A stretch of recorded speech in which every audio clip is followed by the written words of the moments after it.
وعلى آل محمد كما صليت على إبراهيم وعلى آل إبراهيم إنك حميد مجيد. اللهم بارك على محمد وعلى آل محمد كما باركت على إبراهيم وعلى آل إبراهيم إنك حميد مجيد.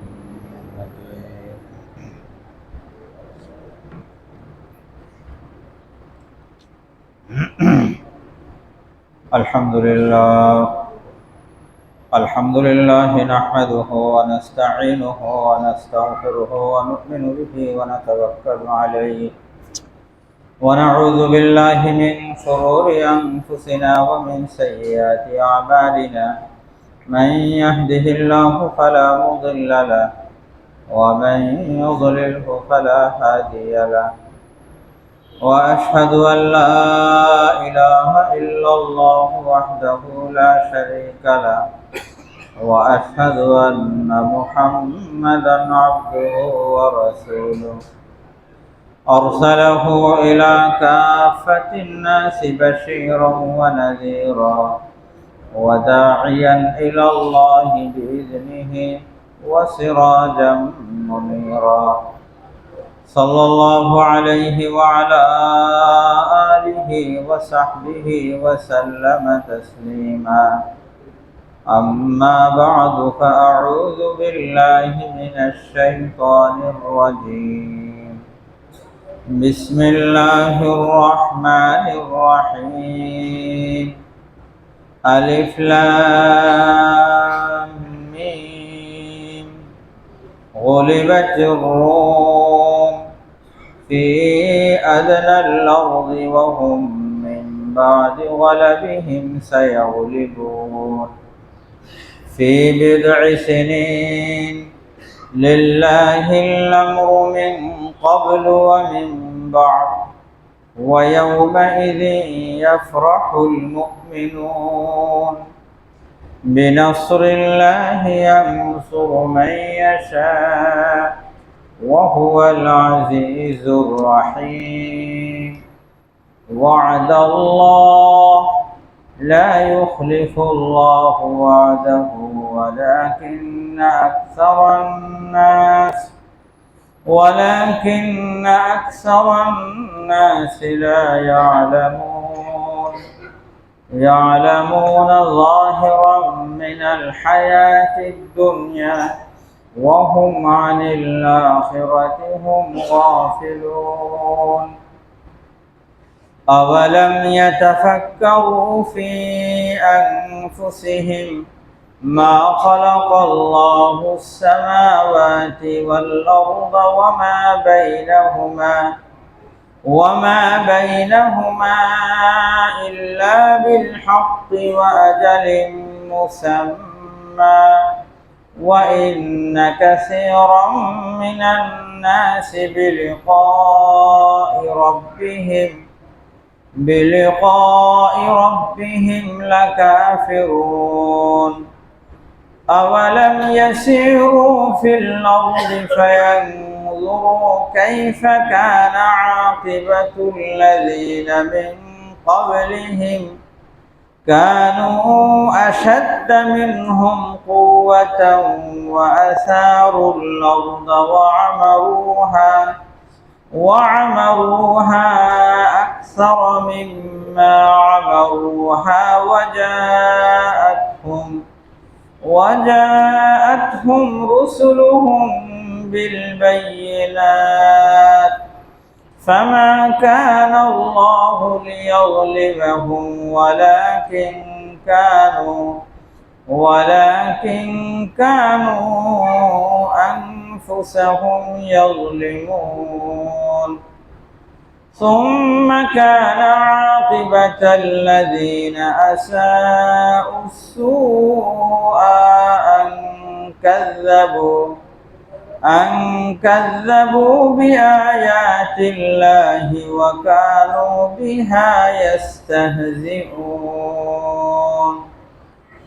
الله يبدأ الخلق ثم يعيده ثم إليه ترجعون ويوم تقوم الساعة يبرس المجرمون ولم يكن لهم من شركائهم شفعاء وكانوا بشركائهم كافرين ويوم تقوم الساعة يومئذ يتفرقون فأما الذين آمنوا وعملوا الصالحات فهم في روضة يحبرون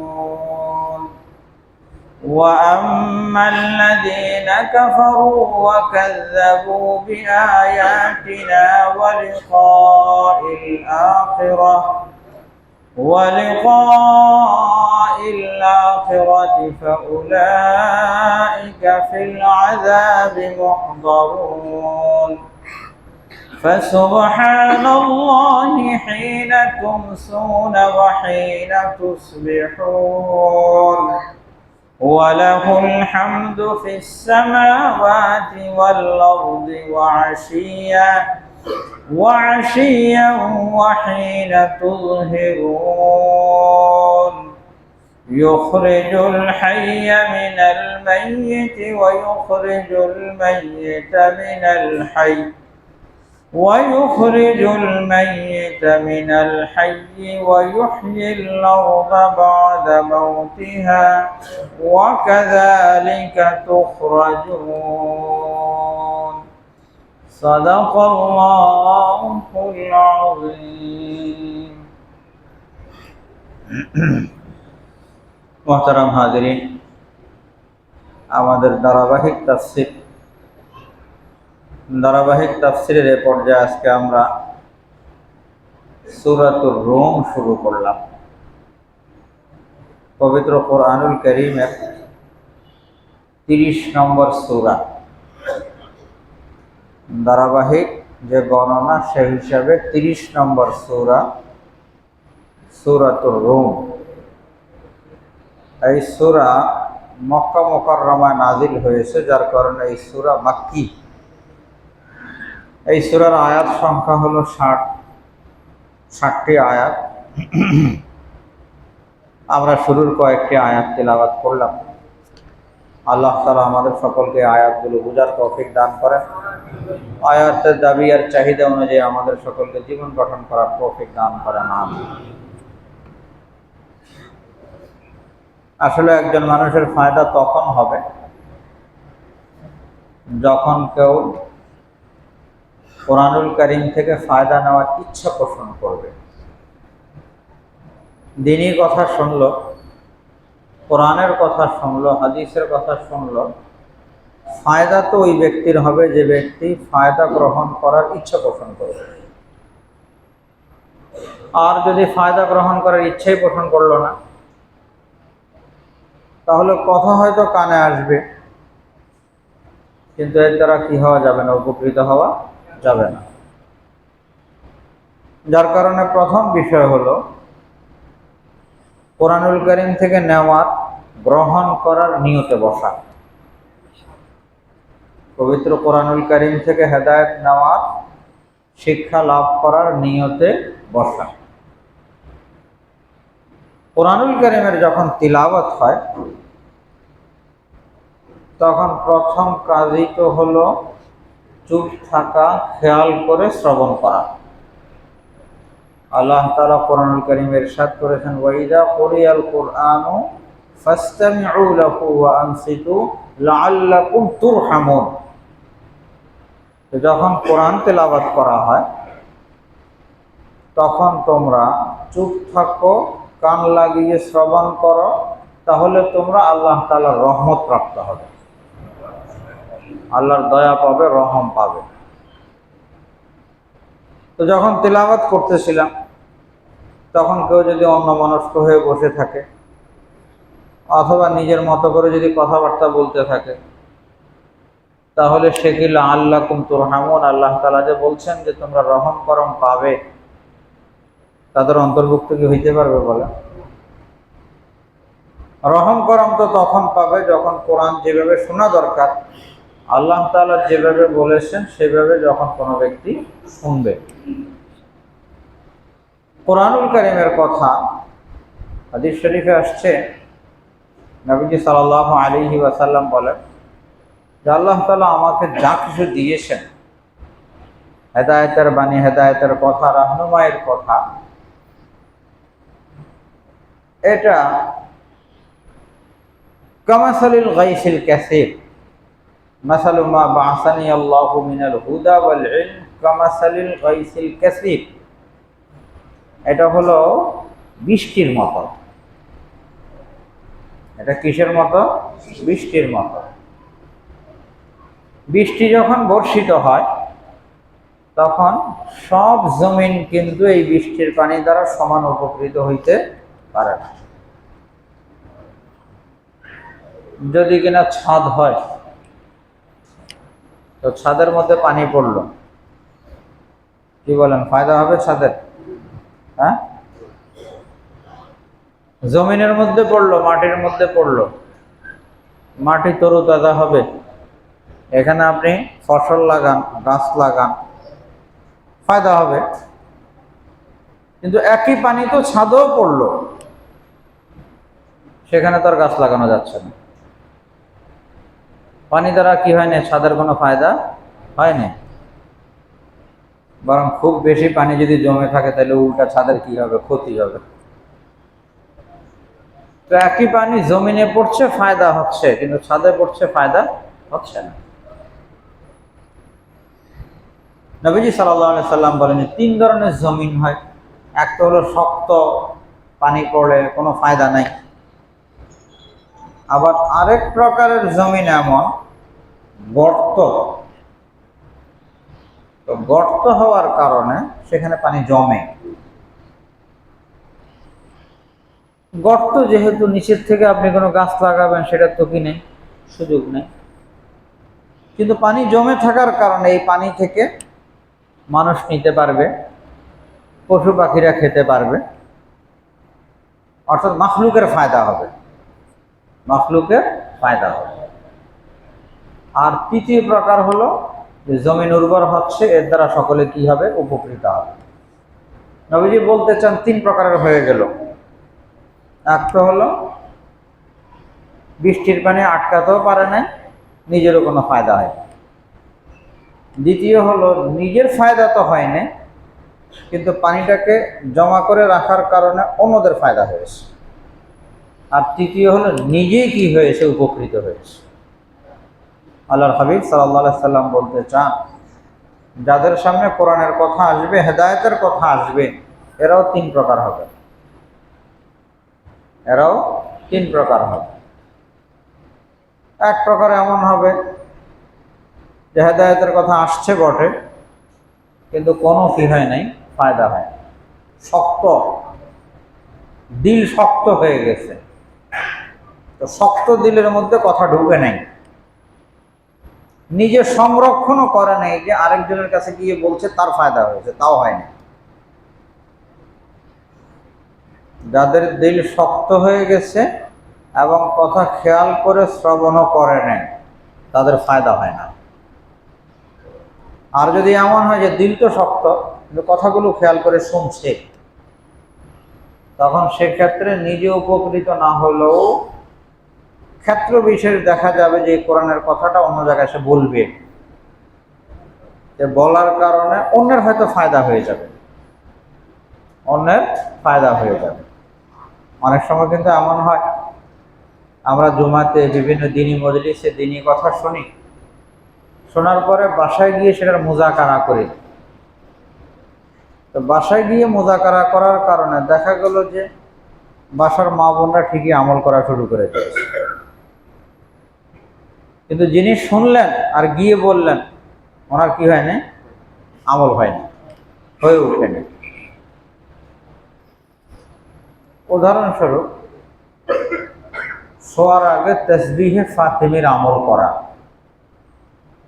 শোয়ার আগে তাসবিহে ফাতিমা 33 বার সুবহানাল্লাহ, 33 বার আলহামদুলিল্লাহ, 34 বার আল্লাহু আকবার। বড় জবরদস্ত আমল। নবীজি সাল্লাল্লাহু আলাইহি সাল্লাম হযরত ফাতেমা জাহরা রাদিয়াল্লাহু তাআলা আনহাকে আমলটা শিখিয়েছেন। কখন? যখন তিনি নবীজির কাছে বলেছেন, ইয়া রাসূলুল্লাহ, ঘরের কাজ করে আমি ক্লান্ত হয়ে যাই, কষ্ট হয়, আমার জন্য যদি একজন খাদেমের ব্যবস্থা করেন যে আমার এই কাজে কি করবে, সহযোগিতা করবে। তখন নবীজি সাল্লাল্লাহু আলাইহি সাল্লাম হযরত ফাতেমাকে আমলটা শিখিয়েছেন। আর অভিজ্ঞতার আলোকে প্রমাণিত, কেউ যদি এই আমলটা করে, ঘরের কাজ করে সে কি হবে না, ক্লান্ত হবে না, সুন্দর মতো করে ফেলতে পারে। আরো অনেক ফজিলত আছে। তো কেউ গিয়ে বাসায় বলল, তো এখন স্ত্রী তো প্রত্যেকদিনই শোয়ার আগে কি করে আমলটা করে, আমল করে শোয়, কিন্তু হাজব্যান্ড সাহেব বাসায় তো বলেছে, কিন্তু ওনার তো আমলের কি হয় না, তৌফিক হয় না। উনি কোনোদিন করে, কোনোদিন করে না, একদিন করলে 3 দিন করে না। হয়তো বা এমনও হইতে পারে যে অবশেষে একদম ফুল বন্ধ, কিন্তু মহিলা তো ঠিকই প্রত্যেকদিন কি করছে, আমল করছে। অনেক সময় এমন হয় যে আমার দ্বারা অপরের দিনই ফায়দা তো হচ্ছে, কিন্তু আমি কি হইতে পারিনি, উপকৃত হইতে পারিনি। আমি নামাজের গুরুত্ব সম্পর্কে কোনো কথা বলেছি, তো যেখানে বলেছি সেটা তার দিলে লেগেছে, এই কথাটা, ওই কথার আসর, ওই কথার প্রভাব দিলে রেখাপাত করেছে, সে তো ঠিকই নামাজি হয়ে গেছে, কিন্তু দেখা গেলো যে আমার নামাজ কি হয়ে গেছে, ছুটে গেছে। হলো দ্বিতীয় প্রকারের মানুষ। আর তৃতীয় প্রকারের মানুষ, দিনের কথা আসছে, দিলটাকে সেভাবে হাজির রেখে ফায়দা গ্রহণ করার নিয়তে বসছে, দিনের কথা আসছে, ফায়দা হয়ে গেছে, তার জীবন ধন্য হয়ে গেছে, তার দুনিয়াও বনছে, আখিরাতও বনে গেছে। একজন মানুষ দুনিয়াতে শান্তি চায়, দুনিয়ার শান্তির জন্য দিনদারির কি নাই, বিকল্প নাই। কোন দুনিয়াদার কি থাকতে পারে না, শান্তিতে থাকতে পারে না। যখন দুনিয়াদারির সাথে যখন দিনদারি মিলবে, তখন সে কি পাবে, শান্তি পাবে, তার জীবনটা শান্তিময় হবে। শুধু দুনিয়াদারি নিয়ে আছে, আল্লাহ তাআলা কত ধরনের টেনশনে যে তাকে ফেলবেন, কখনো ছেলের, কখনো বিবির, কখনো মেয়ের, কখনো নিজের, কখনো ব্যবসার, এক এক ধরনের পেরেশানি আসতেই থাকবে। খালি মান জাআলাল হুমুমা হাম্মান ওয়াহিদান হাম্মা আখিরাতিহি কাফাহুল্লাহু হাম্মা দুনিয়াহু। নবীজি বলেন যে কেউ যদি এক চিন্তা করে যে আমার আল্লাহকে রাজি রাখতে হবে, দুনিয়ার যত বেশি হোক না কেন, আল্লাহ তাআলাকে আমার কি রাখা লাগবে, রাজি রাখা লাগবে, এটা ফাইনাল। নবীজি বলেন কাফাহুল্লাহু হাম্মা দুনিয়াহু, তার দুনিয়ার পেরেশানির জন্য আল্লাহই যথেষ্ট হয়ে যাবে। আর কেউ যদি এক ফিকির মাথায় না আসলো আল্লাহকে রাজি আর খুশি করার, ওমান তাশাআবাদ বিহিল হুমুম, তাহলে লাম ইউবালিল্লাহু ফি আইয়ি আউদিয়াতিহি হালাক। নবীজি বলেন আল্লাহর কোনো পরোয়া নাই, সে কোন ঘাটে গিয়ে কোন পেরেশানিতে পড়ে সে ধ্বংস হয়ে গেল, আল্লাহর দেখার কিছু নেই। বিভিন্ন জায়গায় পেরেশানি হবে তার, এবং এক এক পেরেশানি এমন আসবে, ক্ষেত্র বিশেষে এমন হবে যে আত্মহত্যা করতে মন চাইবে।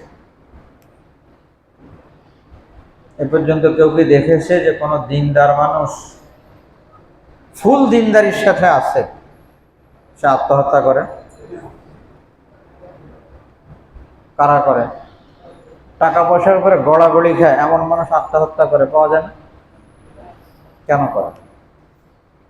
তো শান্তিতে আত্মহত্যা করে। অশান্তি আর পেরেশানি যখন দেখে যে আর সহ্য করতে পারতেছে না, তখনই তো সে কি করে, আত্মহত্যার পথ বেছে নেয়, যে মনে করে যে আমি যদি আত্মহত্যা করি তাহলে এই পেরেশানি থেকে কি পাবো, রেহাই পাবো। বাস্তবে কি রেহাই পাবে? বাস্তবতা কেমন যেন আগুনের পাশে বসে আছে, পেরেশানি লাগতেছে, ঝাঁপ দিয়ে কোথায় পড়ে গেল, আগুনে পড়ে গেল। আরো মারাত্মক হলো, আরো কঠিন হলো। কিন্তু এই পেরেশানি, যে পেরেশানির কারণে সুইসাইড করতে মন চায়, কেন? তো ভাই বাসায় যাই, বাসায় যাওয়ার পরে এই সমস্যা, এই সমস্যা, এত টেনশন, এত পেরেশানি। দিনদারির সাথে যখন কোনো মানুষ চলে, তখন দেখবেন যত বয়স বাড়তে থাকবে, ফ্যামিলিতে ওই দিনদার মানুষটার ইজ্জত সম্মান বাড়তে থাকবে, ইজ্জত সম্মান বাড়তে থাকবে। আর যদি বদ্দিনের সাথে যদি চলে, তাহলে বয়স বাড়তে থাকবে, ফ্যামিলির মধ্যে তার না কদরই বাড়তে থাকবে। অবশেষে এমন হবে যে ফ্যামিলির লোকজন বলবে যেটা মরে না কা, বিরক্ত হয়ে যাবে, সকলে দেখতে পারবে না কেউ। দিনদারি বিকল্প নাই। কেউ যদি দুনিয়াতে শান্তিতে থাকতে চায়, দুনিয়ার শান্তির জন্যই কি লাগবে আমাদের? দিনদারি লাগবে। বুঝে আসুক বা না আসুক, শান্তির জন্য আলা বিযিক্রিল্লাহি তাতমাইন্নুল কুলুব। আল্লাহ তাআলা কোরআনুল কারীমে বলেন, আল্লাহর স্মরণ, আল্লাহর ফরমাবরদারির দ্বারাই দিলের মধ্যে শান্তি আসে। এটা ছাড়া শান্তির কি নাই? বিকল্প নেই। তো যে কথা বলতেছিলাম, কোরআনের কথা, হাদিসের কথা, দ্বীনের কথা আসলে সেটা নেওয়ার চেষ্টা করা, যে আমি এই আমলের উপরে উঠব, আমি এই দিনদারির সাথে চলবো। যখন কোনো ব্যক্তি এভাবে নিয়ত করবে, তখন তার দ্বীনি কথা দ্বারা ফায়দা হবে। আল্লাহ তাআলা আমাদের সকলকে উপকৃত হওয়ার তৌফিক দান করেন, আমিন। সূরাতুর রুম, এই সূরা নাজিল হওয়ার একটা শানে নুজুল আছে। শানে নুজুল বলা হয় যে কোনো আয়াত অবতীর্ণ হওয়ার যদি কোনো প্রেক্ষাপট থাকে, কোনো ঘটনা কেন্দ্রিক, কোনো প্রেক্ষাপট কেন্দ্রিক যদি কোনো আয়াত নাজিল হয়, তখন ওই ঘটনাকে আয়াতের শানে নুজুল বলা হয়। নবীজি সাল্লাল্লাহু আলাইহি ওয়াসাল্লামের নবুয়তের ৮ম বৎসর, নবুয়তের ৮ম বৎসর হওয়ার অর্থ হলো নবীজির যে ৩ বছরের বয়কট জীবন, ৩ বছরের বয়কট জীবন, এখানে মুসলমানরাও ছিল এই বয়কটের মধ্যে, নবীজির সাথে সম্পর্ক রাখছে, নবীজির বংশীয় লোকজন যারা ছিল এরাও ৩ বছরের এই বয়কটে ছিল। অত্যন্ত কঠিন পরিস্থিতির সম্মুখীন ছিল। তৎকালে দুইটা পরাশক্তি ছিল। এক পরাশক্তি হলো রোমকদের, এরা ছিল খ্রিস্টান। মক্কা মুকাররমা থেকে উত্তর দিকের রাষ্ট্রগুলো, এই যে সিরিয়া, জর্ডান, ফিলিস্তিন, ওদিক থেকে তুরস্ক, এই সব তাদের নিয়ন্ত্রণে রোমান সাম্রাজ্য। আর অপর পাশে পূর্ব দিকে ছিল পারস্য সাম্রাজ্য, ইরানি, ইরাকিরা। পারস্য সম্রাটকে বলা হতো কিসরা, আর রোমান সম্রাটকে বলা হতো কায়সার। দুই পরাশক্তি, এই দুই পরাশক্তির মধ্যে যুদ্ধ লেগে থাকতো। পারস্যওয়ালারা ছিল অগ্নিপূজক, মুশরিক। পারস্যওয়ালারা অগ্নিপূজক, মুশরিক। আর রোমানরা ছিল খ্রিস্টান, আহলি কিতাব। তো স্বাভাবিকভাবেই মুসলমানরা যেহেতু আসমানি ধর্মওয়ালা, আসমানি কিতাবওয়ালা, খ্রিস্টানরা কাফের ঠিক, কিন্তু কিছু বিষয়ে তাদের মুসলমানদের সাথে কি আছে? মিল আছে। আখিরাতের বিশ্বাস, আম্বিয়া কেরামের প্রতি একটা মৌলিক বিশ্বাস, এগুলোতে তাদের কি আছে? মিল আছে। তো মিল থাকার কারণে স্বাভাবিক মুসলমানরা কাকে সমর্থন করত? রোমানদেরকে সমর্থন করত। রোমানদের যদি কোনো বিজয়ের খবর আসে, তাহলে মুসলমানদের ভালো লাগতো, আনন্দিত হতো। আর মক্কার কাফেররা যেহেতু মুশরিক, এরা যদি পারস্যলাদের কোনো বিজয়ের সংবাদ শুনতো তখন তাদের কাছে কি লাগতো? ভালো লাগতো, তাদের খুশি লাগতো। এবং তারা বলতো যে পারস্যলারা অগ্নি পূজক, এরা আসমানি কিতাব মানে না, আসমানি ধর্ম মানে না, এদের বিজয় হওয়ার অর্থ হলো আমাদেরও বিজয় হবে, আমরা মুসলিম। রাসূল আকরাম সাল্লাল্লাহু আলাইহি সাল্লামের যখন নবুয়তের ৮ম বৎসর, তখন পারস্যলাদের জয় জয়কার চলতেছে। জায়গায় জায়গায় রোমানরা কি মার খাচ্ছে আর পরাজিত হচ্ছে। দেশের পর দেশ তারা কি করতেছে? দখল করতেছে। জর্ডান থেকে শুরু করে ফিলিস্তিন, বাইতুল মুকাদ্দাস সব অগ্নিপূজকরা দখল করে ফেলতেছে। আর দখল করতে করতে ইস্তাম্বুল পর্যন্ত চলে গেছে, যেটা রোমানদের মূল কি ছিল? রাজধানী ছিল কনস্টান্টিনোপল। সে ইস্তাম্বুল দখল করা পর্যন্ত, ওই পর্যন্ত পৌঁছে গেছে। এমনকি রোমান সম্রাট পালাবার রাস্তা খুঁজতেছে, পলায়ন করার জন্য সে তিউনিসে চলে গেছে। খুবই খারাপ পজিশন, খুবই কি খারাপ পজিশন। তো স্বাভাবিকভাবে মুসলমানরা চিন্তিত, দুঃখিত। আর পারস্যলাদের যেহেতু বিজয়, এই জন্য মক্কার কাফেররা বড্ড খুশি। মুসলমানদেরকে বলতো, দেখো দেখো এই মুশরিকদের হাতে আহলে কিতাবরা কিভাবে মার খাচ্ছে, দেখো তোমরাও একবার এইভাবে আমাদের মার খেতে খেতে অবশেষে আমাদের জয় হবে। তো মুসলমানরা বড় পেরেশান হতো। আল্লাহ তাবারাকা ওয়া তাআলা তখন এই সূরা নাযিল করেছেন। আল্লাহ তাআলা বলেন আলিফ লাম মিম, এগুলোর অর্থ তো আল্লাহ তাআলাই ভালো জানেন। গুলিবাতির রুম, হ্যাঁ রোমানরা পরাজিত হয়েছে। গুলিবাতির রুম, রোমকদের পরাজয় হয়েছে। ফি আদনাল আরদ, তোমাদের জমিনের কাছাকাছি এরা থাকে। যেহেতু মক্কার উত্তর দিকে, মদিনার উত্তর দিকে কি সিরিয়া, কাছাকাছি তোমাদের। আল্লাহ তাআলা বলেন ওয়াহুম মিন বাদি গালাবিহিম সায়াগলিবুন, তাদের এই পরাজয়ের পরে তারা অচিরেই জয়ী হবে। কারা? রোমানরা। এই মুহূর্তে রোমানদের ঘুরে দাঁড়াবার কোনো চিন্তাই করা যায় না, কল্পনাই করা যায় না, সব শেষ হয়ে যাচ্ছে। আর সেই জায়গায় কোরআন কারীম কি বলে? এই যে এখন পরাজিত হলো না, অচিরেই তারা কি হয়ে যাবে? জয়ী হয়ে যাবে। স্বাভাবিকভাবে এটা কেউ কল্পনা করতেও পারতেছিল না যে এটা কি বলে। আয়াত তো নাযিল হয়েছে। আল্লাহ তাআলা বলেন ফি বিদ'i সিনিন, এই কয়েক বছরের মধ্যে। মুসলমানরা যখন এই আয়াত শুনলো, মুশরিকদেরকে বলেছে হ্যাঁ এই যে রোমানরা পরাজিত হয়েছে, কিছুদিনের মধ্যে তারা কি হয়ে যাবে? জয়ী হবে।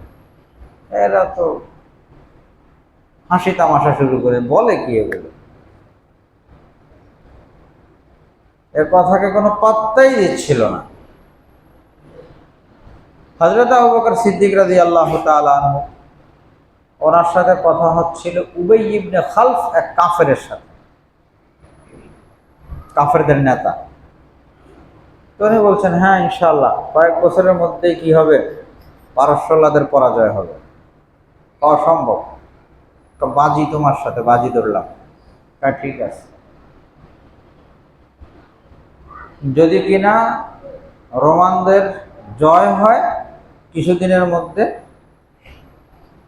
হযরত আবু বকর সিদ্দিক রাদিয়াল্লাহু তাআলা আনহু প্রথমে 3 বছরের কথা বলেছেন, যে 3 বছরের মধ্যে কি হবে? জয়ী হবে। যদি জয়ী হয় তাহলে 10টা উট তুমি আমাকে দিবা, আর যদি জয়ী না হয় তাহলে আমি তোমাকে কি দিব? 10টা উট দিব, বাজি ধরা।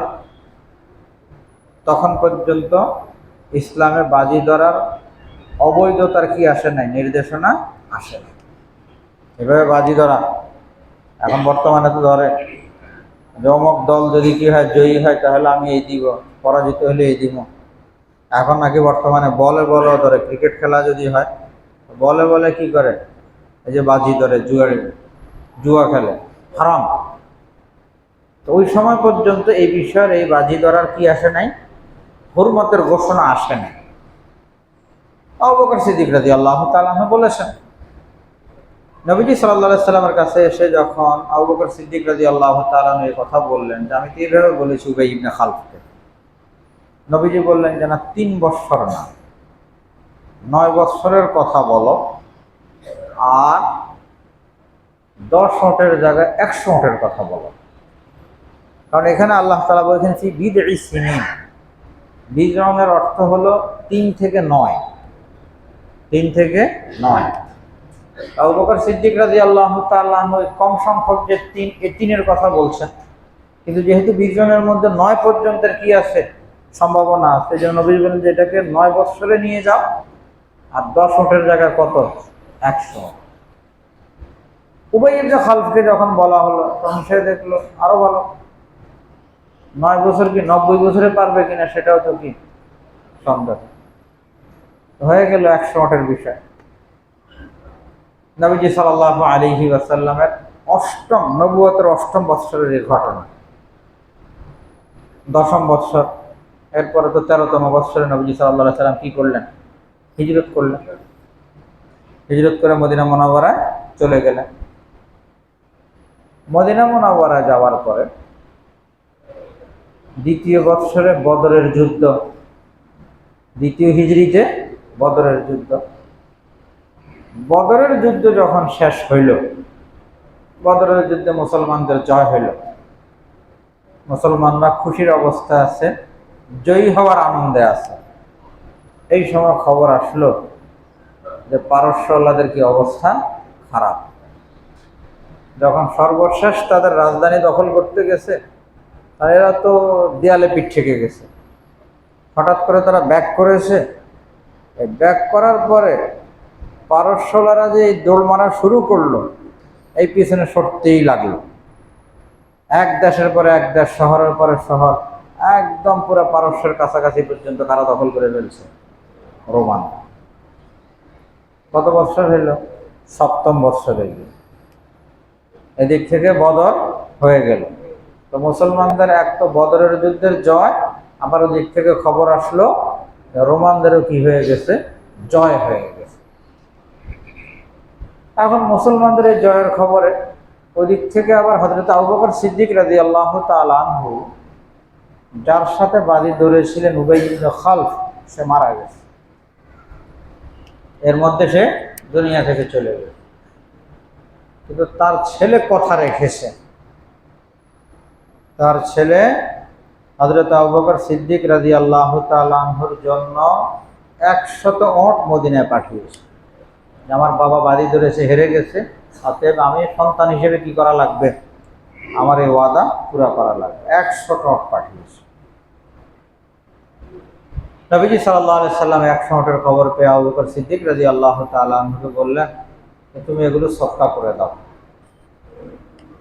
এগুলো ব্যবহার করো না, এগুলো কি করে দাও, সদকা করে দাও। সদকা করে দিতে বলেছে। তখন হুরমতের ঘোষণা এসে গেছে। এই জন্য এখন তো আর কোনোভাবেই দ্বিপক্ষীয় দোনো দিক থেকে বাজি ধরা, খেলাকে কেন্দ্র করে হোক অথবা যে কোনো বিষয়কে কেন্দ্র করে হোক, এটা করার কোনো কি নাই, সুযোগ নেই, হারাম। এবং কোরআনুল কারীম বলেছে রিজসুম মিন আমালিশ শাইতান, যে কেউ যদি এটা করে তাহলে নাপাক কাজ করলো এবং শয়তানি কাজ করলো। এখন বাজি ধরাদা উভয় দিক থেকে, যে এটা হইলে আমি দিব নয়তো তুমি দিবা, এটা হারাম এবং শয়তানি কাজ। এই যে যুবক ভাইরা আছেন, কোনোভাবে এই ধরনের কাজের সাথে কি হওয়া যাবে না, সম্পৃক্ত হওয়া যাবে না, হারাম। আল্লাহ তাআলা এই কথা বলছেন লিল্লাহিল আমরু মিন ক্বাবলু ওয়া মিন বাদ, যে কিছুদিনের মধ্যে এদের জয় হবে। আর সব ক্ষমতা তো আল্লাহ তাআলা, পূর্বেও পরেও সবসময় তো ক্ষমতা আল্লাহ তাআলা। আল্লাহ তাআলা যাকে খুশি তাকে ক্ষমতা দেন, যাকে খুশি তার থেকে ক্ষমতা ছিনিয়ে নেন। কল্পনাই করতে পারে না মানুষ। আমাদের দেশে তো আমরা কল্পনা করতে পারিনি যে এভাবে এক গ্রুপ ক্ষমতা থেকে বিদায় নেবে, কেউ তো কল্পনা করতে পারে না। লিল্লাহিল আমরু মিন ক্বাবলু ওয়া মিন বাদ। ওয়ায়াউমাইযিন ইয়াফরাহুল মুমিনুন, যেদিন রোমানদের জয় হবে সেদিন মুমিনরা কি করবে? আনন্দ উল্লাস করবে। আল্লাহ তাআলা ঘোষণা দিচ্ছেন, ভবিষ্যৎবাণী দিচ্ছেন। ওয়ায়াউমাইযিন ইয়াফরাহুল মুমিনুন বিনাসরিল্লাহ, আল্লাহর সাহায্যে, ইয়ানসুরু মান ইয়াশা, আল্লাহ তাআলা যাকে খুশি তাকে সাহায্য করেন। ওয়া হুয়াল আজিজুর রাহিম, তিনি পরাক্রমশালী দয়ালু। ওয়াদাল্লাহ, এটা আল্লাহর ওয়াদা, লা ইউখলিফুল্লাহু ওয়াদা, আল্লাহ কি করেন না? ওয়াদার খেলাফ করেন না, হয়েই থাকবে সেটা। ওয়ালাকিন্না আকসারান নাসি লা ইয়ালামুন, কিন্তু অধিকাংশ মানুষই জানে না, বুঝে না। এরপরের আয়াত 7 নম্বর আয়াত, দিলের কান খুলে শোনা দরকার। আল্লাহ তাআলা কাফেরদের হালত বলছেন, ইয়ালামুনা যাহিরাম মিনাল হায়াতিদ দুনিয়া ওয়া হুম আনিল আখিরাতি হুম গাফিলুন। তো কাফেরদের হালত হলো, এরা দুনিয়ার এই বাহ্যিক জীবনটা তো বুঝে, কিন্তু আখিরাত থেকে এরা গাফেল। আখিরাত থেকে এরা গাফেল। দুনিয়াটা বুঝে তারা, দুনিয়ার চাকচিক্য বুঝে, দুনিয়ার কামিয়াবি বুঝে, দুনিয়ার সফলতা বুঝে, দুনিয়ার ইজ্জত সম্মান বুঝে, কিন্তু আখিরাত থেকে গাফেল। কারো জাহান্নামী হওয়ার আলামত হলো আখিরাত থেকে গাফেল হওয়া, আখিরাতের ব্যাপারে উদাসীন হওয়া। অনেক চিন্তার বিষয় এটা আমাদের জন্য। আমাদের 24 ঘন্টার জীবন আখিরাতকে কেন্দ্র করে ঘুরছে নাকি দুনিয়াকে কেন্দ্র করে ঘুরছে? যদি দুনিয়াকে কেন্দ্র করে ঘুরছে এরকম যদি হয়, তাহলে আমরা ঈমানদার, কিন্তু আলামত তো কিসের? কাফের হয়ে গেল। যে জীবনটাই দুনিয়াকে কেন্দ্র করে ঘুরছে, আখিরাতের ফিকির নাই। কিভাবে 2টা পয়সা বানানো যাবে, কিভাবে দুনিয়ার ঘরটা দেওয়া যাবে, কিভাবে দুনিয়ার অর্থ সম্পদ জোগাড় করা যাবে, কিভাবে দুনিয়াতে একটা রাজনৈতিক পদ বা পার্টিগত একটা পদ পাওয়া যাবে, 24 ঘন্টা এটা নিয়ে ওনার ফিকির, ওনার চিন্তা, ওনার সব কিছু। তো এটা তো কাফেরদের মতো হয়ে গেল, যে কাফেরদের জীবনে দুনিয়ার সফলতা, দুনিয়ার বিষয়কে কেন্দ্র করে ঘুরে, আমাদেরটা সেরকম ঘুরছে। কাফেররা ওহুম আনিল আখিরাতি হুম গাফিলুন, আখিরাতের ব্যাপারে গাফেল, আমরাও গাফেল। কারো যদি ধরেন কোথাও অফিসে যেতে হবে, আজকাল অফিসে যাওয়ার জন্য ফজরের আগে উঠা লাগবে, বিদেশে যাওয়া লাগবে, ফ্লাইট কখন? ফজরের আগে। কি বলেন, উঠতে পারবো কিনা? হ্যাঁ, পারবো তো উঠতে। আর ফজরের জন্য যদি উঠতে বলা হয় তাহলে তো উঠতে পারি না। তো কেন পারি না? মা বোনদেরকে বলেন যে ফজরের নামাজটা যথা টাইমে পড়তে হবে, পারি না, এই না সেই না। সেই মাকেই আবার দেখা যায় বাচ্চারা এমন এক স্কুলে ভর্তি করে এসছে, নামি দামি স্কুল, ফজরের সময় কি করা লাগবে? তাকে পাঠানো লাগবে। ওই মাই কিন্তু আগে আগে উঠছে, ফজরের আগে উঠতেছে, তাকে রেডি করতেছে, তার খাবার দাবার রেডি করতেছে, সব কিছু করতেছে। শুক্রবার দেখবেন যে এই দিন আর কি করতে পারে না, উঠতে পারে না। কেন? স্কুল যখন খোলা তখন সব উঠতে পারে, সব করতে পারে, কিন্তু যেদিন স্কুল বন্ধ সেদিন উঠতে পারে না। কেন? সেই দিনে তো ফজরের নামাজ আছে। তার মানে দুনিয়ার গুরুত্ব তো মাথায় আছে, ছেলেটাকে দুনিয়ার দিক থেকে কি করতে হবে? প্রস্তুত করতে হবে, এটার গুরুত্ব, এটার সব কিছু মাথায় আছে। কিন্তু ওহুম আনিল আখিরাতি হুম গাফিলুন, আখিরাত যে বানাইতে হবে সে ব্যাপারে গাফেল। আমরা সকলে গাফেল, আমিও গাফেল। আখিরাতের ব্যাপারে আমরা কি গাফেল? গাফেল তো বুঝেন, উদাসীন। আখিরাতের ফিকির নেই। ফিকির কিসের আছে? দুনিয়ার ভালো মন্দ খুব বুঝি, কিন্তু আখিরাতের ভালো মন্দ বুঝার কি করি না, চেষ্টা করি না। অনেকটা এমন মনে হয় যে ভাই আখেরাত তো বাকি, পরেরটা পরে দেখা যাবে। এটা নগদ, এটা এখন দরকার, ওটা পরেরটা পরে দেখা যাবে। আবার কাউকে আবার শয়তান এইভাবে ধোকা দেয়, এই না মাত্র অল্প একটু বয়স হইল, শেষ বয়সে ইনশাল্লাহ একদম ফজর, হজ, জাকাত কোনোটা ছাড়বো না, একদম সব ঠিক মতো আদায় করবো, খালি বয়সটা হোক। কি বলেন? এভাবে ধোকা দিচ্ছে।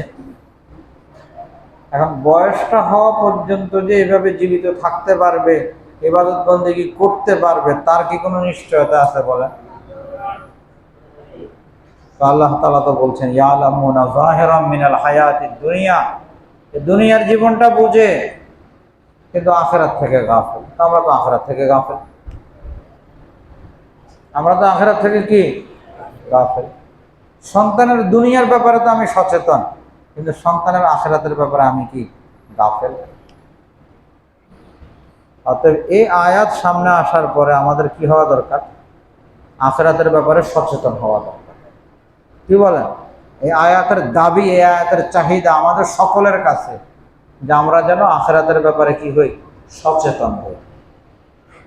হাজী আমদাদুল্লাহ মুহাজির মক্কি রহমতুল্লাহ আলাইহি বলেন যে তুমি দুনিয়াতে যেই কয়দিন থাকবা, যে পরিমাণ থাকবা, সে পরিমাণের দুনিয়ার জন্য প্রস্তুতি নাও, আর আখিরাতে যে পরিমাণ থাকবা সেই পরিমাণের জন্য আখিরাতের কি নাও?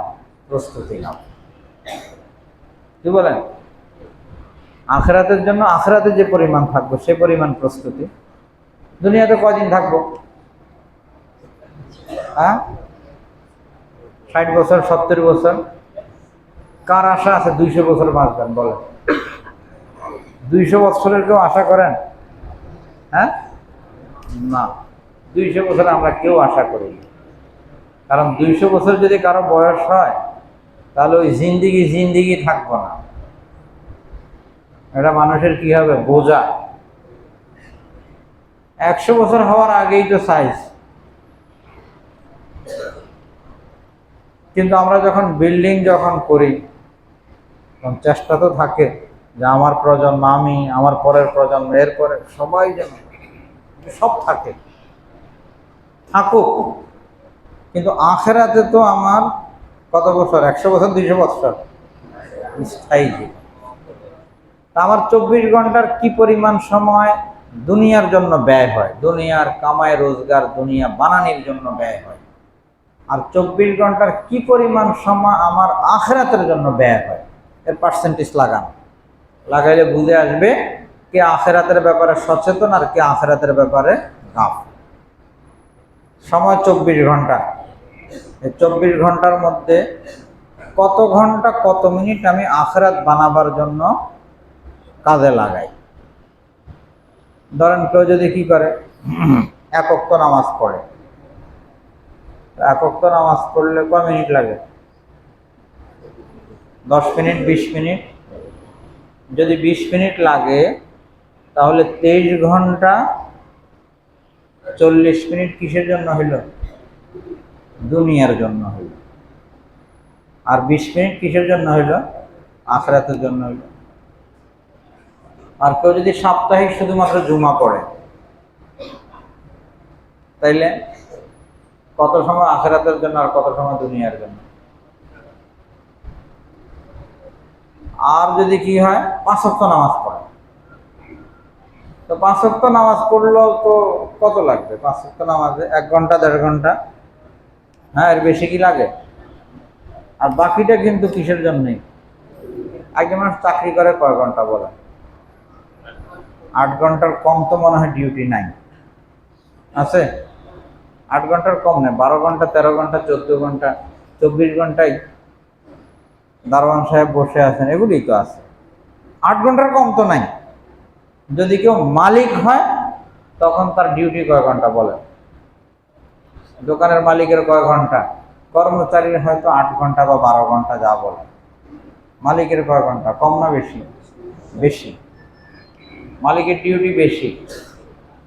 তো দুনিয়ার জন্য কম করলেও তো 8 ঘন্টা করছি, আখিরাতের জন্য তো 1-1.5 ঘন্টা করছি। যদি জিকির আজকারও যদি একটু করি তাহলে আরো কয়েক মিনিট বাড়বে। তো সময় তো সেক্ষেত্রে বেশি লাগানো দরকার। যদি কোনো ব্যক্তি বলে কথা যে আমি আখিরাতের ব্যাপারে গাফেল না, আমি আখিরাতের কামিয়াবি চাই, আমি আখিরাতের ব্যাপারে সচেতন, কি বলেন আপনারা? আখিরাতের ব্যাপারে সচেতন তো নাকি? কারা কারা আখিরাতের ব্যাপারে সচেতন? আল্লাহ তাআলা সবাইকে সচেতন হওয়ার তৌফিক দান করেন, আমিন। আখিরাতের ব্যাপারে কেউ যদি সচেতন হয় তাহলে তার কি ফজরের নামাজ ছুটে যাবে, কাজা হবে? যদি কেউ বলে যে আমি আখিরাতের ব্যাপারে সচেতন তবে ফজরে উঠতে পারি না, চলবে? আল্লাহ তাআলা এই কথা গ্রহণ করবেন না। আল্লাহ তাআলা কোরআন কারীমে মজলিসে আমাদেরকে বসার তৌফিক দিয়েছেন। অন্তত এই কথাটা যদি আমরা নেই যে না, আখিরাতের ব্যাপারে সচেতন হওয়া লাগবে আমার, এখন থেকেই লাগবে আমার, কালকা না, পরশু না, বয়স হইলে না, আগামী শুক্রবার থেকে না, এই মুহূর্ত থেকে আমি আখিরাতের ব্যাপারে কি সচেতন। এই মুহূর্তে আখিরাতের ব্যাপারে যদি সচেতন হই তাহলে আগামী ফজর থেকে আমার কি করা লাগবে? ইহতিমাম করা লাগবে। তাহলে বোঝা যাবে যে বাস্তবেই আমি সচেতন, আমি গাফেল না। কি বলেন? চেষ্টা করবো তো ইনশাআল্লাহ। আল্লাহ তাআলা সবাইকে তৌফিক দান করেন। রব্বুল আলামিন ইয়ালামুনা যাহিরাম মিনাল হায়াতিদ দুনিয়া, দুনিয়ার জীবনের চাকচিক্য কামিয়াবি তো তারা বুঝে, কিন্তু আখিরাতের ব্যাপারে তারা উদাসীন। এরপরে দেখেন আল্লাহ তাআলা বলছেন আওয়ালাম ইয়াতাফাক্কারু ফি আনফুসিহিম, কেন তারা আখিরাতের ব্যাপারে গাফেল? তারা কি নিজেদের ব্যাপারে চিন্তা করে না? তারা কি নিজেদের ব্যাপারে চিন্তা করে না? কি অর্থে? তাদের প্রত্যেকের মধ্যে যে আমি কি দিয়েছি, হার্ট দিয়েছি, কিডনি দিয়েছি, ব্রেন দিয়েছি, পাকস্থলী দিয়েছি, দিয়েছেন আল্লাহ তাআলা? হ্যাঁ, এই যে চোখ দুইটা দিয়েছেন আল্লাহ তাআলা, কি পরিমাণ উপকৃত হচ্ছে এই চোখ দ্বারা? যাদের চোখ নেই ওদেরকে জিজ্ঞাসা করেন। আল্লাহ তাআলা কি লাগাইছেন? হার্ট। আছে না সকলের ভিতরে? হার্ট ছাড়া কেউ আছে না। চলতেছে তো নাকি? মুহূর্তে মুহূর্তেই হার্টবিট চালাচ্ছেন তো আল্লাহ তাআলা। তো দেখে না, এগুলির দিকে তাকায় না যে আমি দিচ্ছি এগুলো? আমার কথা মানবে না তো কার কথা মানবে? এক মুহূর্তের জন্য বন্ধ হয়ে গেলেই তো ঝামেলা শুরু হয়ে গেল নাকি? এই যে খানা খাচ্ছি, খাওয়ার পরে ঘুম, ভিতরের মেশিন পত্র কি ঘুম? হ্যাঁ, মেশিন তো কাজ করে যাচ্ছে, মেশিন কাজ করে যাচ্ছে, পাকস্থলী কাজ করতেছে, যেটা যেখানে যাওয়া দরকার সাপ্লাই হচ্ছে, বন্ধ তো নাই। তো এগুলো কয়দিন ব্যবহার করছি আমরা? সে জন্মের আগের থেকে এগুলো সব কি করছি? ব্যবহার করছি। আল্লাহ তাআলা কত দামি দামি পার্টস আমাকে দিয়েছেন। অক্সিজেন নিচ্ছি মুহূর্তে মুহূর্তে, শ্বাস নিচ্ছি মুহূর্তে মুহূর্তে, শ্বাস নিচ্ছি। যাদের শ্বাসকষ্ট তাদেরকে জিজ্ঞেস করেন, শ্বাস নিতে পারতেছে না, কি পরিমাণ কষ্ট হয় তখন। তো এগুলো না সব আমরা ব্যবহার করতেছি।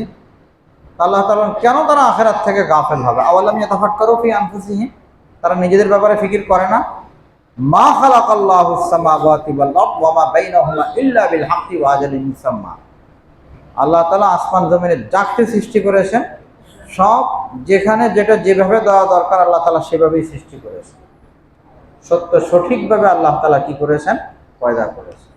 চোখ কোথায় দিতে হবে, নাক কোথায় দিতে হবে, কাকে কি পরিমাণ রিজিক দিতে হবে, এটা আল্লাহ তাআলা যাকে যে পরিমাণ দেওয়া দরকার সেভাবে আল্লাহ তাআলা দেন। ওয়া আজালিন মুসাম্মা, আবার প্রত্যেকের জন্য কি আছে? নির্ধারিত সময় আছে। নির্ধারিত সময় কেউ কি করতে পারবে না, পার করতে পারবে না। ছোট্ট একটা ঘটনা মনে পড়লো। হযরত ঈসা আলাইহিস সালাতু ওয়াস সালামের সাথে সম্পৃক্ত বলা হয় ঘটনাকে, কতটুকু সহিহ আল্লাহ পাক ভালো জানেন, কারণ কোনো হাদিসে বর্ণিত ঘটনা না, এমনি লোকমুখে প্রসিদ্ধ। ঈসা আলাইহিস সালাতু ওয়াস সালাম এক জায়গায় যাচ্ছেন, তো সাথে এক লোক ইহুদি, সে বলে আমি আপনার ধর্ম গ্রহণ করতেছি, আমাকে আপনার সাথে নিয়ে চলেন। ঠিক আছে চলো। আপনার পোটলা পাটলি দেন, আপনার হাতে কি আছে। তো চলা শুরু করছে। পরে এক জায়গায় গিয়ে বসছে, খানা খাবে। রুটি ছিল 3টা, আর বাইরে যে কয়টা, 2টা। তো একটা উনি খেয়েছেন, আরেকটা সে খেয়েছে। আরেক রুটি কই, ওটা তো আমি জানি না। তো বলো কি, কারণ আমি দেখিনি। ঠিক আছে চলো, দেখো না কি করা যাবে। সামনে গিয়ে আবারও জিজ্ঞেস করছেন বিভিন্ন কারামতের কথা, মর্যাদার কথা, এগুলিতে বলে লম্বা ঘটনা। কে, আরেক রুটি কই, কারণ আমি জানি না। ঠিক আছে, আমি জানে না কি করবে, জানে না কি করবে। যাওয়ার পথে এক জায়গায় দেখে যে স্বর্ণের 3টা ইট পড়ে আছে। স্বর্ণের কয়টা ইট, 3টা ইট পড়ে আছে। তো ঈসা আলাইহিস সালাতু ওয়াস সালাম বলছে এটি দরকার নাই। কন্যা হুজুর এটি লই লই আমরা, কাজে লাগবে। না না না, এই সমস্ত দুনিয়ার দরকার, এগুলো কি নাই, প্রয়োজন নাই, কন্যা নিয়ে নেই। তো তাইলে তাইলে কেমনে হবে, 3টা তো। নবী ফয়সালা করতেছে, একটা আমার, একটা তোমার, আরেকটা হলো ওই যে আরেক রুটি যে খেয়েছে তার, আরেক রুটি যে খেয়েছে তার। ওই রুটি তো আমি খেয়েছি, ওই রুটি তো আমি খাইছি। তিনি বলেন যে ঠিক আছে, তাহলে 3 ইট তোমার, আমার কিছু লাগবে না। 3 ইট তোমার, আমার সাথে আর চলতে পারবা না। ঈসা আলাইহিস সালাতু ওয়াস সালাম সামনে চলে গেছেন। ঈসা আলাইহিস সালাতু ওয়াস সালাম সামনে চলে গেছেন। পরে তিনি যখন ফিরে আসলেন ওই দিক থেকে, দেখেন যে 3 ইট পড়ে রয়েছে, আর মানুষ 4 জনের লাশ পড়ে আছে। মানুষ 4 জনের কি লাশ পড়ে আছে।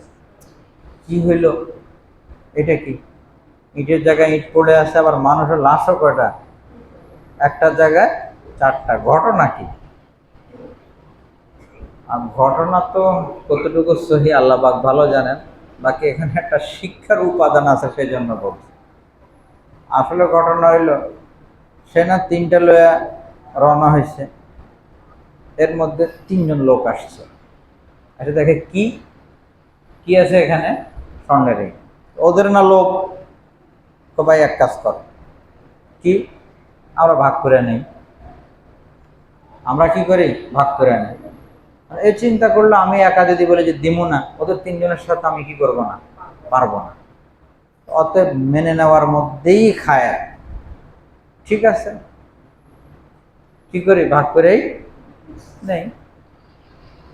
তো 3 জন, এর সহ 4 জন, কত সময় বসে বসে আলাপ সালাপ করে, এরপরে ভাই খিদে লাগছে, কিছু খাবার টাবার তো কি করা দরকার, আনা দরকার। তো ঠিক আছে, আমরা বসলাম, তুমি যা খাবার নিয়ে আসো। একজন যা কি করো, খাবার নিয়ে আসো। তো 4 জনের একজন গেছে কি করতে, খাবার আনতে। সে খাবার আনতে গিয়ে চিন্তা করলো, আমি যদি এমন কোনো ফন্দি ফিকির করি যাতে করে 3ও স্বর্ণের ইট যেন কি হয়ে যায়, আমার হয়ে যায়। এই জন্য সে খাবার তো কিনছে, কিন্তু খাবারের সাথে কি করেছে, বিষ মিশিয়েছে। যে তোমরা দেখামু, তোমরা খানা খাওয়ার সাথে সাথে মৃত্যুর কোলে ঢলে পড়বা, সব আমার।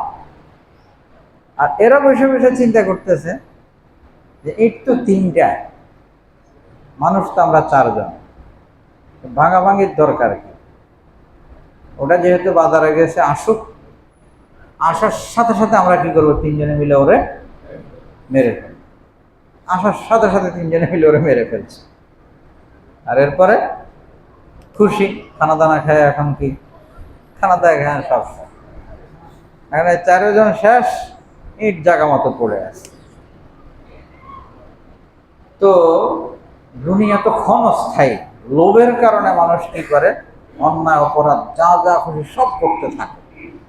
খালি দুনিয়াটাকে কিভাবে বানাবে। চুরি করে কেন বলেন তো? দুনিয়া বানানোর জন্যই তো না। ডাকাতি করে কেন? 2 নম্বরই করে কেন? ঘুষ খায় কেন? সুদ খায় কেন? সব তো ঘুরে ফিরে কিসের জন্য? দুনিয়ার জন্য। প্রভাব বিস্তার করার জন্য মানুষ মেরে ফেলতেছে। কিসের জন্য? দুনিয়ার জন্যই তো। ওয়াহুম আনিল আখিরাতি হুম গাফিলুন। আখিরাতের ব্যাপারে গাফেল। যদি আখিরাতের কথা স্মরণ থাকে তাহলে তো কি করতে পারবে না সে? এই 2 নম্বরগুলো করতে পারবে না। অতএব আমরা যেহেতু নিয়ত করেছি আমরা আখিরাতের ব্যাপারে সচেতন হব, অতএব আল্লাহ তাআলার ফরমাবরদারির বিকল্প বাইরে যাওয়ার আমাদের কি নেই? সুযোগ। এই জন্য আজকে থেকে আমরা নিয়ত করলাম যে 100 ভাগের 100 ভাগ চেষ্টা করব আল্লাহ তাআলাকে মানতে, নামাজের ক্ষেত্রেও মানতে, যাকাতের ক্ষেত্রেও মানতে, হজের ক্ষেত্রেও মানতে, লেনদেন আয় রোজগার উপার্জনের ক্ষেত্রেও আল্লাহকে মানতে শতভাগ চেষ্টা করব ইনশাআল্লাহ। আল্লাহ তাআলা আমাদেরকে তৌফিক দান করেন, আমিন। ওয়া ইন্না কাসীরাম মিনান নাসি বিলিকাই রাব্বিহিম লাকাফিরুন। আল্লাহ তাআলা অনেক মানুষ এরকম যে আল্লাহর সাথে যে সাক্ষাৎ করা লাগবে এটাকে অস্বীকার করে। আল্লাহর সাথে তো সাক্ষাৎ করতে হবে, আল্লাহর সামনে দাঁড়াইতে হবে, এটা মাথায় নাই। যদি আল্লাহর সামনে দাঁড়াইতে হবে এটা যদি মাথায় থাকে তাহলে তো কি করা যাবে না? 2 নম্বরই করা যাবে না। নামাজ ছাড়া যাবে না, ফজরের সময় ঘুমিয়ে থাকা যাবে না। আল্লাহ তাআলা বুঝার তৌফিক দান করেন, আমিন। আরেক আয়াত পরে শেষ করছি।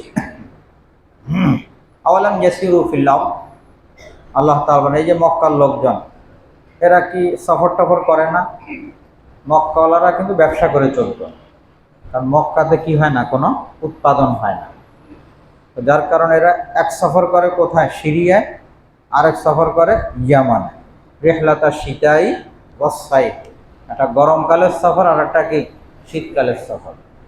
তো আল্লাহ তাআলা এরা কি দেখে না? এরা কি এদিক সেদিক যায় না? ফায়ানজুরু কাইফা কানা আকিবাতুল লাযিনা মিন ক্বাবলিহিম। তাহলে তো তারা দেখতো যে তাদের পূর্বেওয়ালাদের পরিণতিটা কি হয়েছে। কওমে আদ, কওমে সামুদ, বিভিন্ন কওমের ধ্বংসাবশেষ তো তাদের এলাকায়। তারা তো যখন সফরে যেগুলো তারা দেখে, কানু আশাদ্দা মিনহুম কুওয়াতান, এদের কি শক্তি সামর্থ্য আছে, এর চেয়ে বেশি শক্তিওয়ালারা কি হয়ে গেছে? শেষ হয়ে গেছে। কানু আশাদ্দা মিনহুম কুওয়াতান ওয়া আসারুল আরদা, তারা এরকম ভূমি চাষাবাদ করত, সবকিছু তাদের ছিল। ওয়া আমারুহা আকসারা মিম্মা আমারুহা, তারা ভূমিকে আবাদ করেছে তারা যে পরিমাণ করে এর চেয়ে বেশি। ওয়াজাআতহুম রুসুলুহুম বিল বাইয়িনাত, তাদের কাছে তাদের রসুল দলিল প্রমাণ সহ আসছে। ফামা কানাল্লাহু লিয়াযলিমাহুম, আল্লাহ কারো উপর জুলুম করে না। ওয়ালাকিন কানু আনফুসাহুম ইয়াযলিমুন, তারাই তো নিজেদের উপর জুলুম করেছে। আল্লাহ তাআলা তো পথ বাতলে দিয়েছেন, হালত বলে দিয়েছেন। এখন যদি না মানে এরপরে আল্লাহ তাআলা শাস্তি দেন তাহলে আল্লাহ তাআলা তো জুলুম করছেন না, তারা নিজেরা নিজেদের পায়ে কুড়াল মারছে। সুম্মা কানা আকিবাতাল্লাযিনা আসাউ সুআ, এরপর আল্লাহ তাআলা বলেন যারা মন্দ করেছে তাদের পরিণতি বড় মন্দ। কি কারণে? আনকাযযাবু বিআয়াতিল্লাহ, তারা আল্লাহ তাআলার বিধানকে অস্বীকার করেছে, মিথ্যারোপ করেছে। ওয়া কানু বিহা ইস্তাহজিউন, আল্লাহর বিধান সম্পর্কে তারা ঠাট্টা মশকরা করে। আল্লাহ তাআলার বিধানের বিষয় আসলে কি ঠাট্টা মশকরা করে। খুব নামাজি হয়ে গেছে, খুব কি হয়ে গেছে? নামাজি হয়ে গেছে, দাঁড়িয়ে রেখে ফেলছে, হুজুর হয়ে গেছে, টুপি মাথায় দেয়। এখন এরা কি করতো? ঠাট্টা মশকরা করত। বড় গলত কথা। দিনদারির কোনো বিষয় নিয়ে ঠাট্টা মশকরা করলে ঈমান চলে যায়। দিনদারির কোনো বিষয় নিয়ে কেউ যদি ঠাট্টা মশকরা করে তাহলে ঈমান শেষ হয়ে যায়। এটা কাফেররা করে। দিনের কোনো চিহ্ন, মসজিদ হোক, মাদ্রাসা হোক, টুপি হোক, দাড়ি হোক, পাঞ্জাবি হোক, মানে যেগুলো দিনদারির কি বাহ্যিক আলামত, এগুলো নিয়ে কেউ যদি ঠাট্টা মশকরা করে তাহলে ঈমান চলে যায়। আল্লাহ তাআলা আমাদেরকে হেফাজত করে না। দুরূদ শরীফ পড়ে। আল্লাহুম্মা সাল্লি আলা মুহাম্মাদ ওয়া আলা আলি মুহাম্মাদ কামা সাল্লাইতা আলা ইব্রাহিম ওয়া আলা আলি ইব্রাহিম ইন্নাকা হামিদুম মাজিদ। আল্লাহুম্মা বারিক আলা মুহাম্মাদ ওয়া আলা আলি মুহাম্মাদ কামা বারাকতা আলা ইব্রাহিম ওয়া আলা আলি ইব্রাহিম ইন্নাকা হামিদুম মাজিদ।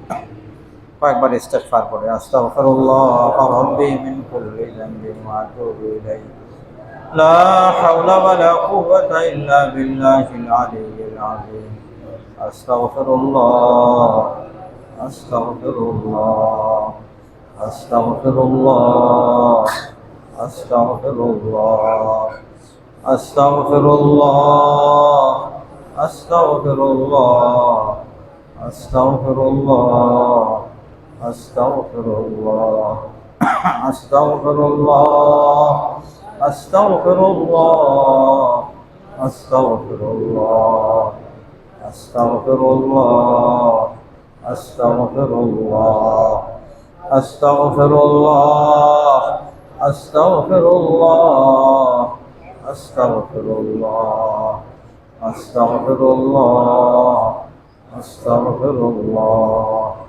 আস্তাগফিরুল্লাহ রাব্বি মিন কুল্লি যামবিন ওয়া আতুবু ইলাইহি লা হাওলা ওয়া লা কুওয়াতা ইল্লা বিল্লাহিল আলিয়্যিল আযীম লা ইলাহা ইল্লাল্লাহু মুহাম্মাদুর রাসূলুল্লাহ সাল্লাল্লাহু আলাইহি ওয়াসাল্লাম লা ইলাহা ইল্লাল্লাহ লা ইলাহা ইল্লাল্লাহ লা ইলাহা ইল্লাল্লাহ লা ইলাহা ইল্লাল্লাহ লা ইলাহা ইল্লাল্লাহ লা ইলাহা ইল্লাল্লাহ লা ইলাহা ইল্লাল্লাহ লা ইলাহা ইল্লাল্লাহ লা ইলাহা ইল্লাল্লাহ লা ইলাহা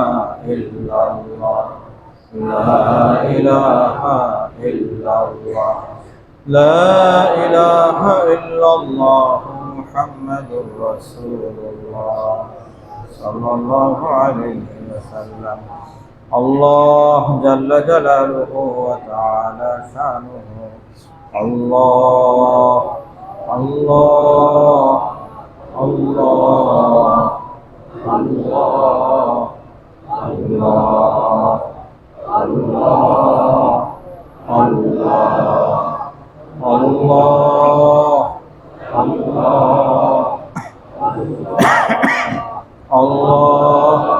আল্লাহ আল্লাহ আল্লাহ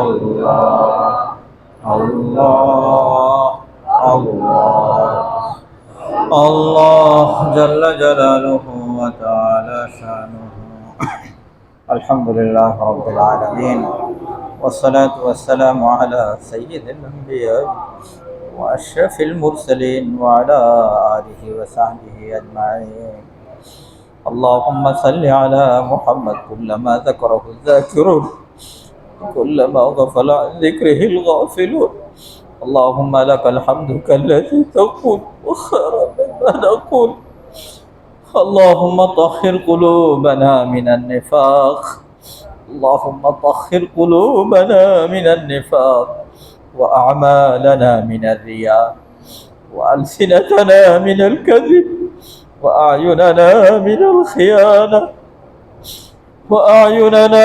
من الخيانة فإنك تعلم خائنة الأعين وما تخفي الصدور يا حي يا قيوم برحمتك نستغيث أصلح لنا شأننا كله ولا تكلنا إلى أنفسنا طرفة عين ربنا آتنا في الدنيا حسنة وفي الآخرة حسنة وقنا عذاب النار وقنا عذاب النار وقنا عذاب النار وقنا عذاب القبر وقنا عذاب القبر يا الله يا أرحم الراحمين মৌলা আপনি বড় মেহেরবান, আপনি দয়ালু।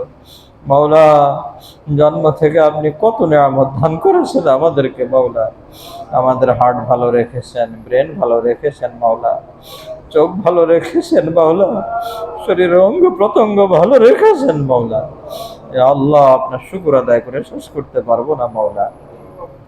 এ আল্লাহ, আপনি মুসলমান বানিয়েছেন, আপনি ইমানদার বানিয়েছেন মাওলা। এ আল্লাহ, কোরআন নিয়ে মসজিদে বসারও সুযোগ করে দিয়েছেন মাওলা। আল্লাহুম্মা লাকাল হামদু ওয়া লাকাশ শুকর। মাওলা, আপনি মেহেরবানি করে আমাদের জন্য হেদায়েতের ফয়সালা করে দেন মাওলা। হে আল্লাহ, আমাদের সকলের জন্য হেদায়েতের ফয়সালা করে দেন মাওলা। হে আল্লাহ, আমাদের সকলকে আখিরাতের ব্যাপারে সচেতন হওয়ার তৌফিক দিয়ে দেন। হে আল্লাহ, গাফলত থেকে আমাদের সকলকে হেফাজত করেন মাওলা। হে আল্লাহ, আমাদের পরিবার পরিজনকে সচেতন বানায় দেন মাওলা। আমাদের সন্তানদেরকে আখিরাতের ব্যাপারে সচেতন বানায় দেন মাওলা। হে আল্লাহ, গফলতের জিন্দেগি চাই না মাওলা। হে আরহামার রাহিমিন মাওলা, 5 ওয়াক্ত নামাজের পাবন্দি করার তৌফিক দিয়ে দেন। হে আল্লাহ, ফজর সহ 5 ওয়াক্ত নামাজ জামাতের সাথে আদায় করার তৌফিক দেন মাওলা। হে আল্লাহ, যে কোনো মুহূর্তে হায়াত শেষ হয়ে যাবে মাওলা, এমন যেন না হয় যে ফজরের নামাজ পড়া হয় না আর ডাক এসে গেছে মাওলা। এ আল্লাহ, হে আরহামার রাহিমিন, এখানে যারা উপস্থিত আছি মাওলা, আমাদের কারো যেন এমন না হয় মাওলা যে ফজর পড়ি নাই আর ডাক এসে গেছে মাওলা। হে আরহামার রাহিমিন মাওলা, আমাদেরকে ফজরের পাবন্দি করার তৌফিক দিয়ে দেন মাওলা। মাওলা, আমাদের জন্য হেদায়েতের ফয়সালা করে দেন মাওলা। হে আল্লাহ, গুনাহ ছাড়ার তৌফিক দিয়ে দেন মাওলা। জাহেরি গুনাহ, বাতিনি গুনাহ, সব গুনাহ ছাড়ার তৌফিক দিয়ে দেন মাওলা। আমাদের জন্য হালাল রোজগারের ইন্তজাম করে দেন মাওলা। মাওলা, হারাম থেকে বেঁচে থাকার তৌফিক দেন মাওলা। হারাম থেকে বেঁচে থাকার তৌফিক দেন মাওলা। হে আল্লাহ, আমাদের অভাব অনটন দূর করে দেন, আমাদের অভাব অনটন দূর করে দেন মাওলা। হে আল্লাহ, ব্যবসা বাণিজ্যে বরকত দেন মাওলা। চাকরি বাকরি আয় রোজগারে আপনি বরকতের ফয়সালা করে দেন। হে আল্লাহ, চোখের গুনাহ থেকে আমাদের সকলকে হেফাজত করেন মাওলা। মোবাইলের গুনাহ থেকে আমাদের সকলকে হেফাজত করেন মাওলা। চোখের গুনাহ, মোবাইলের গুনাহ থেকে আমাদের সকলকে হেফাজত করেন মাওলা। ইয়া আরহামার রাহিমিন, ইয়া আরহামার রাহিমিন মাওলা, আমাদের দেশের জন্য রহম করমের ফয়সালা করেন মাওলা। আমাদের দেশের জন্য আপনি রহম করমের ফয়সালা করেন মাওলা। আমাদের দেশের জন্য দ্বীনি পরিবেশ কায়েম করে দেন মাওলা। আল্লাহ, দ্বীনি পরিবেশ কায়েম করে দেন মাওলা। বদ্দীনি গোমরাহি থেকে আমাদের দেশকে হেফাজত করেন মাওলা। কাফের মুশরিকের ষড়যন্ত্র থেকে আপনি হেফাজত করেন মাওলা।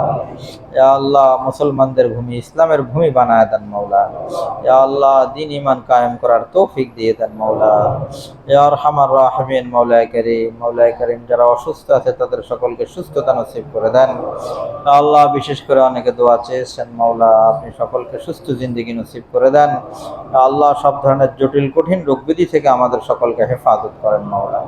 ইয়া আরহামার রাহিমিন মাওলায়ে কারীম, যারা হজের ইচ্ছা পোষণ করেছে মাওলা, আপনি ওনাদেরকে সহি সালামতের সাথে তাকওয়া পরহেজগারির সাথে মকবুল হজের তৌফিক দিয়ে দেন মাওলা। ইয়া আল্লাহ, কবুল হজের তৌফিক দিয়ে দেন মাওলা। যারা চলে গেছে মাওলা, যারা চলে যাচ্ছে, যারা চলে যাবে হজের জন্য মাওলা, সকলের হজকে আপনি কবুল আর মঞ্জুর করেন। ইয়া আল্লাহ, আমাদের প্রত্যেককে মাওলায়ে কারীম আপনার বাইতুল্লাহর জিয়ারত না করায় কবরে নিয়েন না মাওলা। ইয়া আল্লাহ, বারবার যাই বাইতুল্লাহর জিয়ারত আমাদের সকলকে নসিব করে দেন মাওলা। ইয়া আল্লাহ, কবুল হজ কবুল উমরা আমাদের সকলকে নসিব করে দেন মাওলা। ইয়া আরহামার রাহিমিন মাওলা, আপনার কোরআনের মহব্বতে মাওলায়ে কারীম যারা আসছে মাওলা, এখানে বসে আছে মাওলা, আপনি মেহেরবানি করে আমাদের সকলের দিলের মধ্যে আপনার মহব্বত নসিব করে দেন মাওলা। আখিরাতকে অভিষ্ট লক্ষ্য বানাবার তৌফিক দিয়ে দেন মাওলা। ইয়া আরহামার রাহিমিন মাওলায়ে কারীম, যারা এই মজলিসের জন্য ফিকির করে মেহনত করে আপনি সকলকে কবুল আর মঞ্জুর করে নেন মাওলা। ইয়া আল্লাহ, যারা মেহমানদারিতে শরীক হয় মাওলা, আপনি প্রত্যেকে লক্ষ কোটি গুণ বাড়িয়ে আপনি তাদেরকে দান করে দেন মাওলা। ইয়া আল্লাহ, তাদের আয় রোজগারে বরকতের ফয়সালা করে দেন মাওলা। যে যেভাবে শরীক হয়েছে মাওলা, আপনি সকলের আয় রোজগারে বরকতের ফয়সালা করে দেন। ইয়া আল্লাহ, লক্ষ লক্ষ গুণ বাড়িয়ে মাওলায়ে কারীম তাদেরকে আপনি প্রতিদান দান করেন মাওলা। ইয়া আরহামার রাহিমিন মাওলায়ে কারীম, আমাদের সন্তানদেরকে নেককার পরেজগার বানায় দেন মাওলা। আমরা যা চাইলাম তাও দিয়ে দেন, যা চাইনে আমাদের জরুরত তাও পুরা করে দেন মাওলা। মসজিদকে আপনি কবুল আর মঞ্জুর করে নেন। আল্লাহ এই মসজিদকে আপনি হেদায়েতের মার্কাজ বানায় দেন মাওলা। আল্লাহ এই মসজিদের কমিটিকে আপনি কবুল আর মঞ্জুর করে নেন, মহল্লাবাসীকে আপনি কবুল আর মঞ্জুর করে নেন। ইয়া আল্লাহ ইয়া আরহামার রাহিমিন, মাওলা কারীম আমাদের দোয়া মুনাজাতকে কবুল আর মঞ্জুর করে নেন। ওয়া সাল্লাল্লাহু আলা খাইরি খালকিহি মুহাম্মাদ ওয়া আলিহি ওয়া সাহবিহি আজমাইন। ইয়া আল্লাহ সমস্ত মরহুমিনদেরকে মাফ করে দেন মাওলা। আল্লাহ বিশেষ করে আমাদের আব্বা আম্মাকে মাফ করে দেন, ভাই বেরাদার আত্মীয় স্বজন যারা কবরবাসী হয়েছেন সকলকে মাফ করে দেন। ইয়া আল্লাহ বিশেষ করে মহল্লার সদ্য বিদায়ী অনেক মানুষ মাওলা আপনি সকলকে মাফ করে দেন। ইয়া আরহামার রাহিমিন, আমরা যারা হাত তুলেছি মাওলা কারীম কার দিলে কি আছে আপনি ভালো করে জানেন মাওলা। সকলের দিলেন নেক মাকাসিদ জায়েদ হাজত পুরা করে দেন মাওলা। ইয়া আল্লাহ ইমানি জিন্দেগি নসিব করে দেন মাওলা, আমাদের সকলকে ইমানি মওত নসিব করে দিয়েন মাওলা। وصلى الله على خير خلقه محمد وآله وصحبه أجمعين آمين آمين يا رب العالمين برحمتك يا أرحم الراحمين। মেহমানদারির ব্যবস্থা আছে, আমরা উপরে চলে যাব দোতলা এবং তৃতীয় তলায়। মেহরবানি করে কেউ কথা বলবো না, শোরগোল করবো না, কারণ নিচতলা যেমন মসজিদ, দোতলা তৃতীয় তলা সব তলায় মসজিদ, এই জন্য মসজিদের আদব বজায় রাখার চেষ্টা করব। সকলে ওযুখানা থেকে হাত ধুয়ে দস্তরখানায় বসে যাবো ইনশাআল্লাহ।